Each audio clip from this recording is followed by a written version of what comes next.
রমজানে আমাদেরকে বেশি না মাত্র 5টা আমল করলেই আমরা রমজানের পরিপূর্ণতা হাসিল করতে পারবো ইনশাআল্লাহ। সালাফগণ বলেছেন রজব মাস হলো বীজ বপনের মাস, শাবান মাস হলো তদারকির মাস, এবং সিয়ামের মাসটা হলো নেক সোয়াব অর্জনের মাস, ফসল ঘরে ওঠানোর মাস।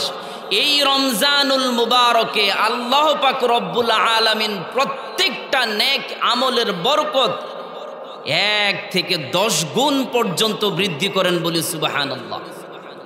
শুধু তাই নয়, 10 থেকে 100 গুণ পর্যন্ত বৃদ্ধি করেন বলি সুবহানাল্লাহ। সম্মানিত উপস্থিতি, এই মাহে রমজানুল মুবারক কোরআনকে বাদ দিয়ে নয়, কাকে বাদ দিয়ে নয়? কোরআনকে বাদ দিয়ে রমজান নয়। এই রমজানের পরিপূর্ণতা যদি আমরা হাসিল করতে চাই, 1 নম্বরে আমাদের যেটা সবচেয়ে বেশি প্রয়োজন সেটা হচ্ছে সালাত আদায় করতে হবে। 1 নম্বরে কি প্রয়োজন? সালাত।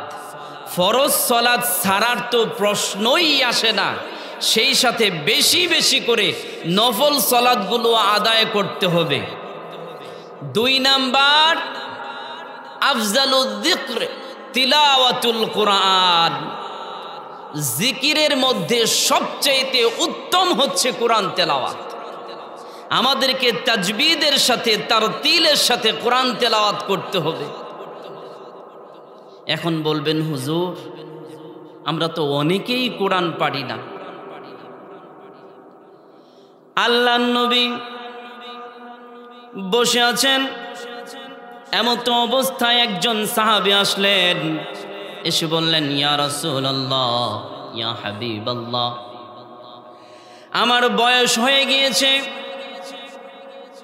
আমার জবান শক্ত হয়ে গিয়েছে, আমার জিহ্বাটা ভার হয়ে গেছে, আমি কোরআন তেলাওয়াত করতে পারি না। আল্লাহর হাবিব বললেন,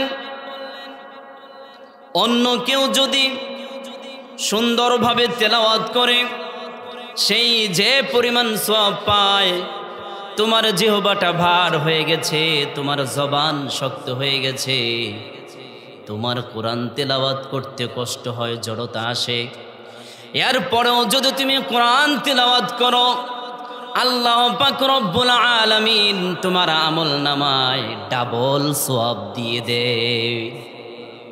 সুবহানাল্লাহ। বলতেছিলাম 2 নাম্বার কোরআন তেলাওয়াত করতে হবে বেশি বেশি করে। 3 নাম্বার আমাদেরকে দান সদকা করতে হবে। এখন বলবেন যে হুজুর, এতক্ষণ তো যা বলতেছিলেন ভালোই ছিলাম, দান করতে হইব, পকেটের টাকা খরচ হইব, এটা কি সম্ভব? সন্ধ্যার পরে সংসদ ভবনে যাইয়া 10 টাকা 20 টাকা 5 টাকার চা খায় আর 10 টাকার কি খায়? ওইটা খাইতে কোনো মায়া লাগে না, কোনো কষ্টও লাগে না, কিন্তু 2টা টাকা দান করতে আহারে কত কষ্ট, ঠিক কিনা? সম্মানিত উপস্থিতি, দান আপনি কেন করবেন? আল্লাহর রাসূল সাল্লাল্লাহু আলাইহি ওয়াসাল্লাম তিনি বলেন, আগুনের মধ্যে পানি ঢেলে দিলে যেমন আগুন নিভে যায়, কবরে আযাব হচ্ছে, তার উত্তরসূরিরা যদি তার জন্য দান করে, আল্লাহ পাক রব্বুল আলামিন সেই রকম ধাপ করে তার আযাবকে বন্ধ করে দেন বলি সুবহানাল্লাহ।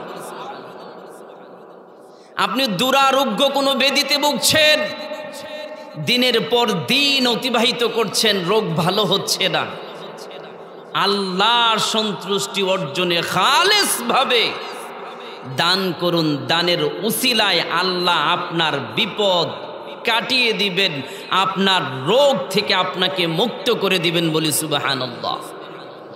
তাহলে বলতেছিলাম আমাদেরকে দান করতে হবে। এই রমজান আসলে পরে বেশি বেশি করে দান করতে হবে, আল্লাহ তৌফিক দিক।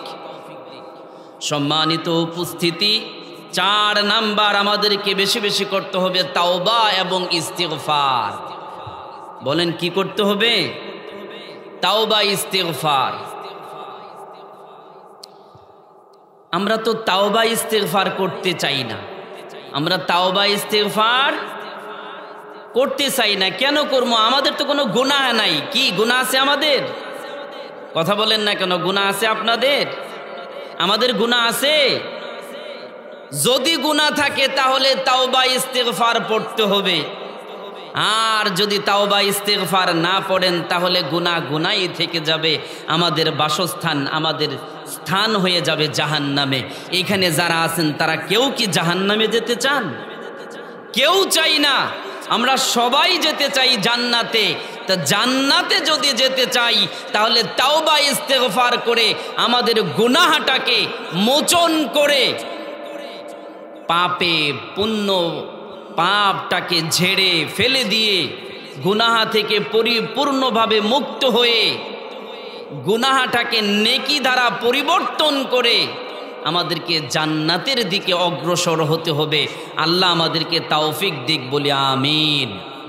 সম্মানিত উপস্থিতি, সাথে একটা কথা বলবো আমার মায়েদেরকে, আমার বোনদেরকে, তা হলো এইবার থেকে, এই রমজান থেকে একটা বিষয় গুরুত্বের সাথে নিবেন, তা হলো স্বামীর আনুগত্য করতে হবে।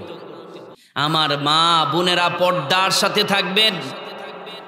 অনেকেই পর্দার মধ্যে থাকতে চায় না। আচ্ছা বলেন তো, পর্দা করলে নারীর ইজ্জত বাড়ে না কমে? পর্দা করলে নারীর ইজ্জত বাড়ে। এটা একজন কবি খুব চমৎকার করে বলেছেন, পর্দা করা ফরজ বন্ধু, পর্দাতে নাই লজ্জা, পর্দা হলো শালীনতা, জান্নাতি সাজসজ্জা। পর্দা করা ফরজ বন্ধু, পর্দাতে নাই লজ্জা, পর্দা হলো শালীনতা, জান্নাতি সাজসজ্জা। পর্দা তো মুমিনের অহংকার, পর্দা করে দেখো তোমায় লাগবে কি সুন্দর। পর্দা তো মুমিনের অহংকার, পর্দা করে দেখো তোমায় লাগবে কি সুন্দর। রবের হুকুম করলে পালন বেড়ে যাবে ইজ্জত, পর্দা হলো শালীনতা, জান্নাতি সাজসজ্জা। সবাই বলেন মারহাবা। সম্মানিত উপস্থিতি, তাহলে বলতেছিলাম আমার রমজানে যেই কয়েকটা কাজ আমরা বেশি বেশি করব, তার মধ্যে 1 নাম্বার হলো ফরজ সালাত ত্যাগ করা যাবে না। 2, এটার সাথেই বেশি বেশি করে নফল সালাত আদায় করতে হবে। 2 নাম্বার আমাদেরকে কোরআন তেলাওয়াত করতে হবে বেশি বেশি করে। 3 নাম্বার দান সদকাটা বাড়িয়ে দিতে হবে। 4 নাম্বার তাওবা ইস্তিগফার পড়তে হবে আমার মা বোনেরা। 5 নাম্বার স্বামীর আনুগত্যকে বাড়িয়ে দিতে হবে। 6 নাম্বার আমাদেরকে পর্দার মধ্যে থাকতে হবে। আমাদের নিজেদেরকে আল্লাহ এবং আল্লাহর রসুল যেইভাবে করে নির্দেশনা দিয়েছেন সেইভাবে করে চলতে হবে। আল্লাহ আমাদেরকে চলার তৌফিক দান করুন, সকলেই বলি আমিন।